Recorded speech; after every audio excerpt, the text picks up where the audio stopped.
శ్రీ శివాయ శ్రీ శివాయ గురవే నమః. అలా ఉగ్రుడు బ్రహ్మపుత్రైన 100 మంది తన సోదరులని 100 మందిని చంపేశాడు. చంపిన రథికులు మరణించిన రథములు, అవయములు తిరిగిన గుర్రాలు, శరీరములందు బాణములు గుర్చుకున్న సారథులు, బాణములు గుర్చుకున్న సారథులు, ముక్కలు ముక్కలైన రథ ధనస్సులు, చిల్లుబడిన జెండాగొడ్డలు, తాడు తెగిన కవచాలు, ధూళి అంటిన ఈటెలు, కాలు విరిగిన కిరీటాలు, కామలు విరిగిన గొడుగులు, ఎల్ల గొడుగులు కూడా, వెల్ల గొడుగులు, తెల్ల గొడుగులు, మనలు విరిగిన బాణాలు, ముక్కలు ముక్కలైన 2 ఏనుగులు, రక్షితమైన మావటి వాండ్రు, మరణించిన అరుగులు అందరూ కూడా యుద్ధభూమిని చూచి ఉగ్రుడు బ్రహ్మ దగ్గరికి వెళ్ళి తన అగ్రభాగమున నిలిచి తన అగ్రదులను రాక్షసునిలా వధించి తాను వచ్చిన విధమును కూడా చెప్పాడు. పుత్రవధన గూర్చి మేము చేత కలిగిన శోకాగ్ని మనస్సును దహిస్తే ఏం చేయాలి? తర్వాత బ్రహ్మ ఉగ్రుని వంక చూసి కోపంతో చూసి అతడు భస్మమయ్యాడు. పాపం కొడుకు కూడా చచ్చిపోయాడు కోపం చూడంగానే. పుత్రహత్యాయత్ పాపం పుత్రహీనత్వం ప్రార్థించింది అని బ్రహ్మ విచారించాడు. కోపం చూడగా కొడుకు ఉగ్రుడు కూడా చచ్చిపోయాడు. ఉగ్రుని వంక మిక్కువం చూడగా శివుడు కూడా భస్మమయ్యాడు. ఉగ్రుడు కూడా పాపం నాకు మరి 100 మంది అన్నయ్యని చంపాడు కదా అని. దీనివల్ల ఏంటి? కోపం, తన కోపమే తన శత్రువు, తన శాంతము తన రక్ష. దయ చుట్టంబో వేమను ఉరికే చెప్పలేదు. శతకారుడు శతకాలు ఉరికే చెప్పలేదు. తన కోపం తన శత్రువు అన్నాడు. ఉన్న కొడుకుని కూడా చంపేసుకున్నాడు. ఇక రాహుత్త శబ్దకల్పద్రమ సంస్థము నిఖండువు లేదు. రాహుత్వ శబ్దము సంస్థం నిజంగా ఉంది, కానీ వ్యాకరణ చాలా ఉంది. రాహుత్వంతుడు గుర్రపు రౌతు సంస్థలో అనే రౌతు శబ్దంలో పైకృతం 2 చోట్ల కూడా రాహత్త అని చెప్పాడు. సంస్థ సంబోధినిలో కాదు. ఈ రాహు శబ్దము సర్వశబ్ద సంబోధిలో కాదు. రాహుత్త అశ్వరహోక సర్వసంస్థంలో సమాసంలో కూడా దీని ప్రయోగాలు ఉన్నాయి. వీరరాహుత్తుని సపట కిరీటాది భీమకాండంలో ఓ రాహుత్వ శిరోమణి మౌ చరిత్ర. అలాగే ఖండఖండాలు భంగములు మొత్తంగా వస్తుంది కనుక రాహుత్త శబ్దము ఉత్పత్తిగా కనబడింది. రహాగతం ధాతు నుండి వినపోయింది. పాపం ఇప్పుడు బ్రహ్మ పృథ్వహత్యా దోషంతో శివుడి గురించి తపస్సు చేశాడు. అంతట దేవదేవుడు కరుణేక్షున్ దక్షిణ రౌప్యశిల శైల శృంగాంతర వాసు భక్త జనతామర భూజమున అద్రికన్యకాంతుని కొల్వకున్న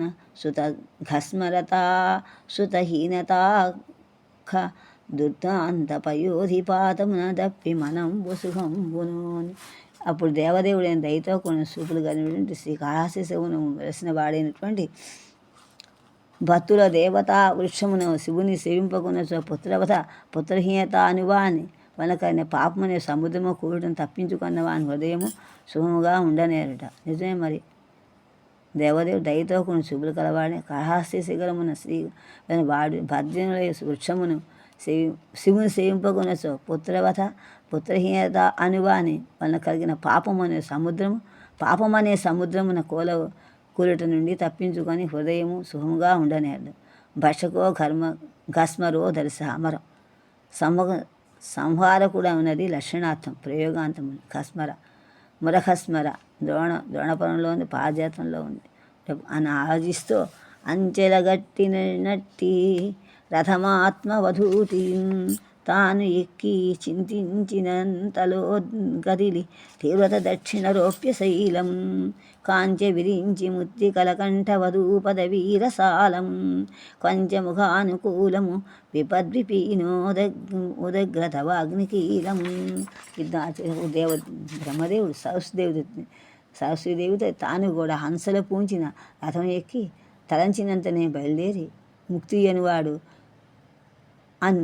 ముక్తి అయినవాడు కోయిలకు అధికారిక నివాసస్థానమైన మామిడి చెట్టు వృక్షమునందున శివునికి అనుకూలమైనదిను ఆ పదులనేది అరణ్యములకు కాచిచ్చు జ్వాలైనది ఒక శ్రీకాళహస్తిని దర్శించాడు. వధూటి సరస్వతీదేవి దేవకాంతుడు. ఆమె వయస్సు 30 సంవత్సరాలు ఉండేది. వధూటి యవనవాచికాలు. అలా చూస్తుంటే కాంచెన మాణిక్య ఖచ్చితమైన అంచకోదముల పుంచి నరదముడిగి దేవియును తాను మొగలేట దీర్ఘమాడి అభవు దర్శించి జ్ఞాన పుష్పాంబ కొలిచి. ఈ విధంగా కాళహస్తి దగ్గరికి వెళ్ళి బంగారం కెంపులు పదిన అంచెలు పూరిన రథం నుండి దిగి సరస్వతీదేవి తాను కూడా కేతకీ నది ఎందు స్నానం చేసి దేవుని చూసి జ్ఞాన పుష్పాంబను సేవించింది. ఆ తర్వాత కాళహస్తి ఎందున పద్మాసనం కూర్చుండి శివుని పాదములను పాదుగొలిపి ఇంద్రియ సుఖములను వర్జించినట. ఆ చేసిన తర్వాత కానీ హఠయోగాలు గోరక్షాలు ఉన్నాయి. కందమూలాది భక్షణములు కొన్ని దినంబులుగా ఘోర తపంబనంచి అంబు కణంబులు ఆహారంబుగా కొన్ని నెలలు తప్పక భక్తి నిర్వహించి పవనాసనంబున తృప్తుడై కొన్ని మృతువులను అద్భుత వ్రతము సలిపి సతతోపవాస నిష్ఠాపరాయణ బుద్ధి కొంతకాలము తపోదాంతి నిరపి భవన భయంకర పవన వర్ష శిశిర తీవ్రాత పవ్యథ చదనీక హృదయ ధైర్యంబు మిక్కిలి పదిలపరచి నలవై భంగి పెక్కేండ్లు సలిపె తపము పలికి సపము. ఉపవాసం పాపకర్మ నుండి విస్తరించిన సర్వభూతంలో నుండి దయ్యామున్న గుణముతో విస్తరించాలి. అహోరాత్రం భూమి లేకుండా చేయాలి ఉపవాసం. ఈ విధంగా చేసిన తర్వాత నలువ బ్రహ్మ కందమూలాలు ఉన్నవాని భజించి కొన్నాళ్ళు తపస్సు చేశాడు. జలబిందులు ఆహారం చేసి కొన్నేళ్ళు భగవద్ధ్యానం చేశాడు. గాలి ఆహారంగా కొన్ని ఋతువులు వ్రతం చేశాడు. ఉపవాసాదీక్షంతో కొంతకాలం బాహ్యేంద్రియ వ్యాపారం నిరోధించాడు. ఇట్లా లోకమును గృహమును భీతి కలిగించు గాలి వాన చలి ఎండ అనుబంధ బాధచే మనోధైర్యం చెలింపనీయక కుదిరిపరచి అనేక సంవత్సరములు తపస్సు చేశాడు. స్థిర చిత్తోన్నతి యాతు తధైర్యమితి గీయతే ఇత్యుక్తే మసస్థైర్యం శబ్దాన్ని. ఈ విధంగా చేస్తుంటే గాంగేయ ముఖరీతరంగ సంగత సదాగతి మహాగ్రీష్మ దుఃఖమప హరింప సతత వాచం యమీశ్వర కృతక్రతుహావి హవిజ్వల అగ్నికీలలు సడినడంప వికట ద్రుమస్థిత నీలకంఠంబులు పరులొడ్డి వానల బిరుసుమాన్ప నాగంబుల భోగంబులడ్డంబు పట్టి జంఝానిల పంక్తి నుడవా అఖిల భూతాత్మమూర్తి అయి అతిశయిల్లు కొడుకుబడయగా సర్వేసుగూర్చి తపము చేసినట్టు కాన భవానాగ్ని సిఖి ఫణీంద్రులు ఆదిగా కూడి వీధికి సహాయులైది. ఈ విధంగా ఎలా తపస్సు చేశాడు. ఎప్పుడు కూడా సువర్ణముఖరీ నది తీర్థమును కెరటములకు కూలుకునే వాయువు వాసవితాపం పోగొట్టగా వేసవితాపం పోగొట్టగా మునులు హోమాగ్ని జ్వాలు చెలించి పోగొట్టగా చలిని పోగొట్టగా నెమళ్ళు పింఛములు అడ్డుపెట్టి వానజల్లు విజృంభణము చేయింపజేయగా సర్పములు విప్పిన పడగలు అడ్డుపెట్టి గాలి పరంపరను నిరోధింపగా బ్రహ్మదేవుడు సర్వభూతములు తనవలే భావించు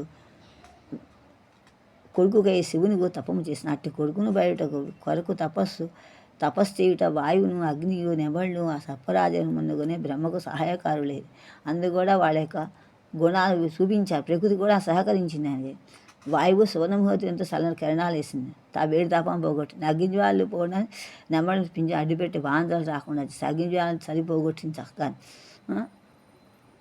వేడి వాయువులను. అలాగే పింఛను చేసి సర్పములు పడగలు అడ్డుపెట్టి గాలి రాకుండా చేసింది. బ్రహ్మదేవుడు తన వల్లే భావిన కొడుకు నువ్వు తమను తపస్సు చేశాడు. మంచి కొడుకు కూడా అంటే మొదటి పాదంలో వేసవికాలం, రెండో పాదం శీతాకాలం, 3-4 పాదములు వర్షాకాలము సూచితం.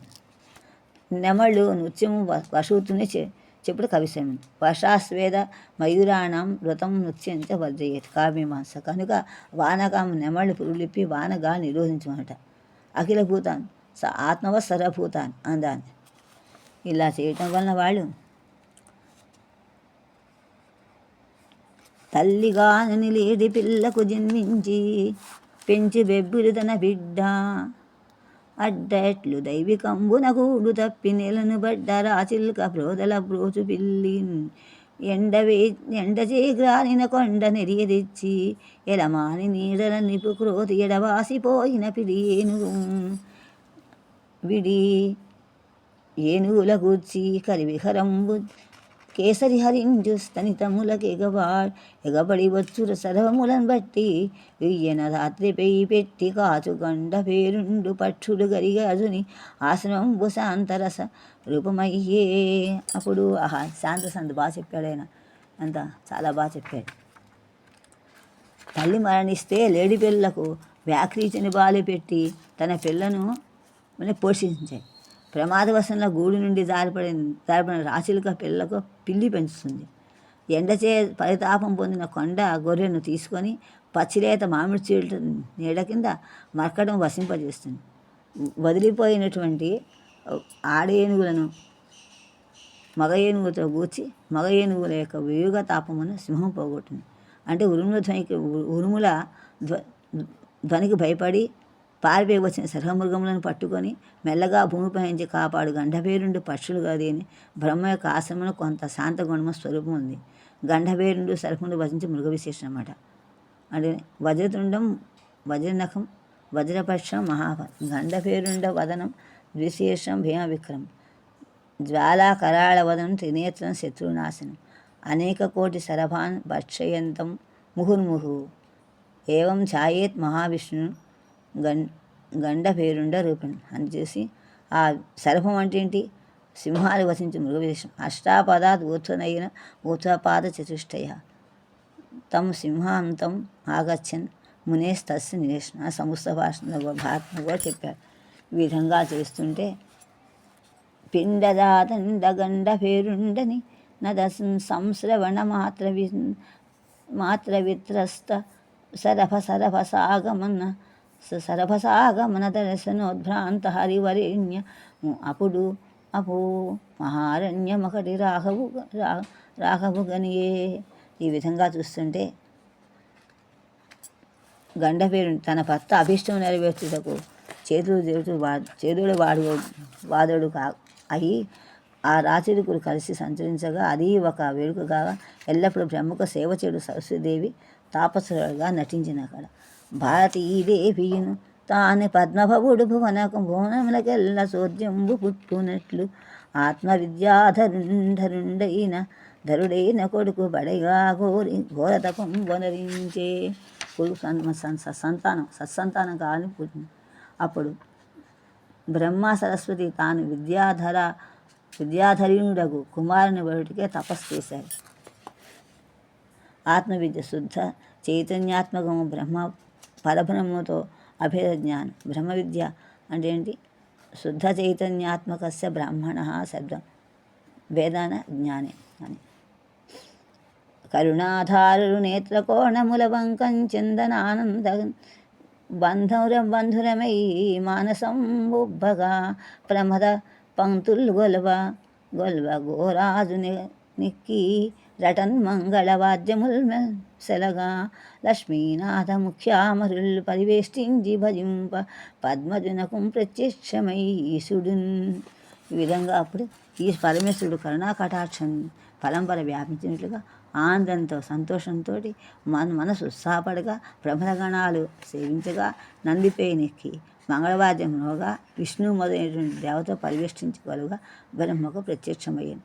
వాద్యం 4 తతము వీణానాద ఆనర్థం మొరజాదాలు మధ్యల మొదలైనవి సుశిరము వంశాదులు వేణు మొదలైనవి కణము కాంసతాళము కంచుతాళము. ఈ విధంగా వచ్చిన తర్వాత అదే చెప్పాడు.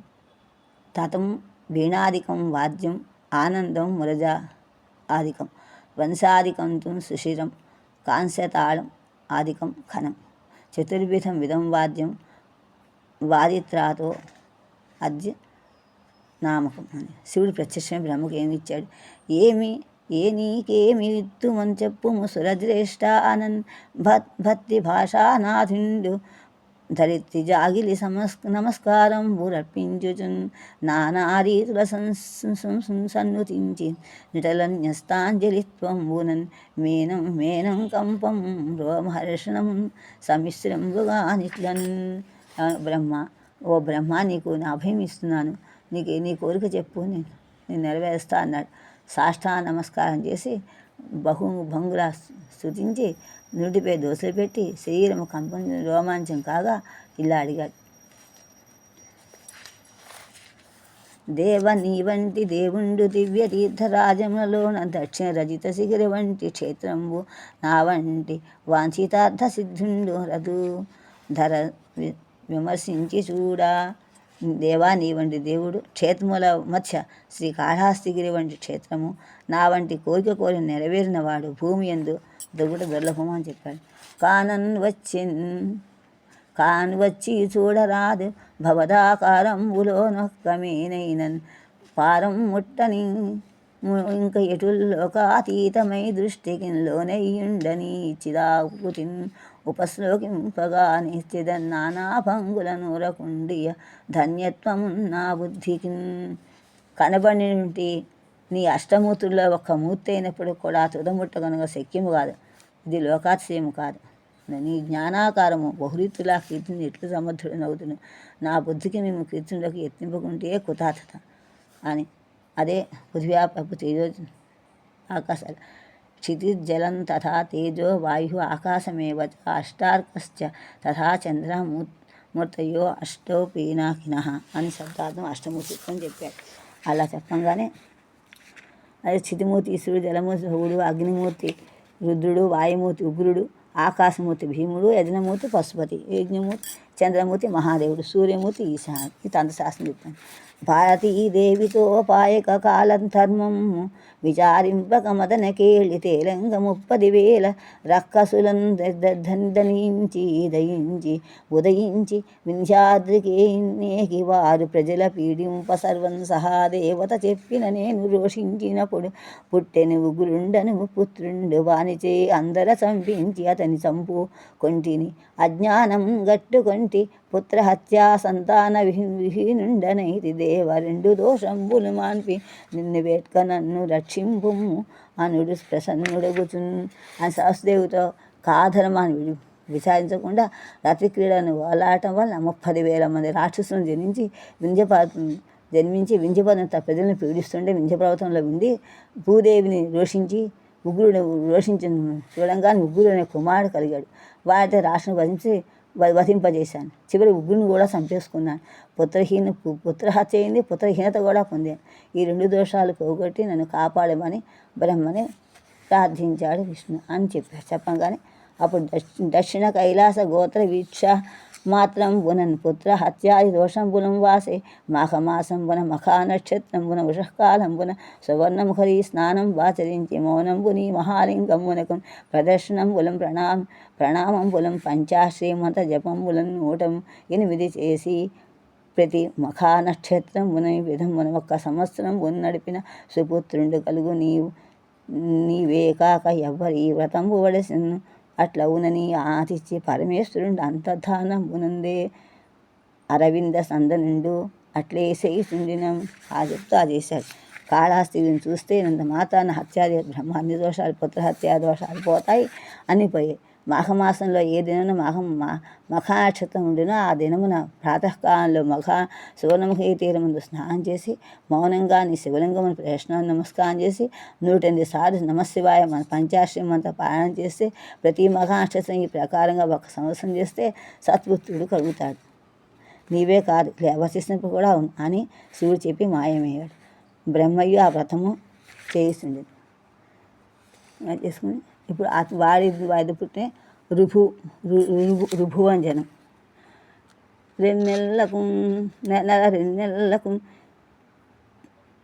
2 నెలలకు చీరికి రచిక్కే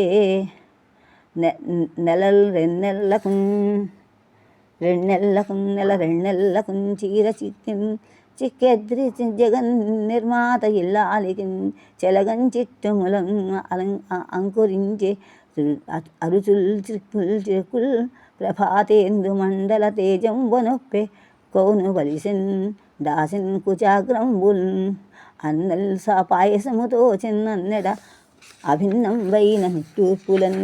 ఈ విధంగా మనసు కన్నాడిపోయిన తర్వాత సరస్వదేవి 2 నెలల్లో అవధిలో గర్భమయ్యను. నోటి అరుచి వలన చిన్న ఎములు కలిగను.